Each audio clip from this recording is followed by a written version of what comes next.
Viral di media sosial seorang pemuda asal Indonesia bernama Gozali. Pasalnya, potret selfie dirinya yang dijual dalam bentuk non-fungible token, NFT, ramai di koleksi kolektor digital, Rabu, tanggal 12 Januari tahun 2022. Kini pendapatan yang didapat Gozali mencapai miliaran rupiah. Seiring banyaknya kolektor yang berminat mendapatkan Gozali Everyday, nilai NFT diperdagangkan naik setiap waktu. Tercatat pada Kamis, tanggal 13 Januari tahun 2021. Gozali Everyday sudah mencatatkan volume perdagangan sebesar 258 ETH atau sekitar 12 miliar rupiah. Salah seorang kolektor yang memiliki Gozali Everyday seri tanda pagar 732 bahkan menghargai selfie Gozali sebesar 999 ETH atau sekitar 3 juta dolar AS atau sekitar 42 miliar rupiah.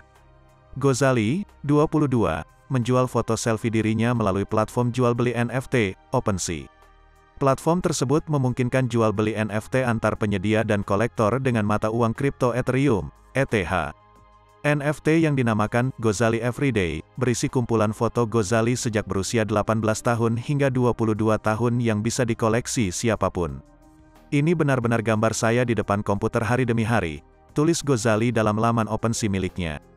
Gozali menyediakan sebanyak 933 foto selfie-nya untuk dikoleksi. Mulanya, harga untuk mengoleksi satu selfie Gozali hanya sebesar 0,001 ETH atau sekitar Rp45.000 saja. Setelah viral hingga mengundang banyak kolektor, harga NFT Gozali Everyday rata-rata di sekitar 0,3 ETH atau 14 juta rupiah. Harga ini bisa bertambah atau berkurang, tergantung pasar. Melalui akun Twitternya, Gozali mengatakan, setiap selfie memiliki cerita di baliknya. Sangat langka, rambut ini mirip Tobey emo Spider-Man 3, jelas Gozali merujuk Spider-Man yang terkena efek simbiote. Cerita pendek panjang, di malam hari saya tak bisa tidur karena banyak berpikir, saya menyadari besok saya harus pergi ke sekolah, jelas Gozali di NFT edisi kesekiannya.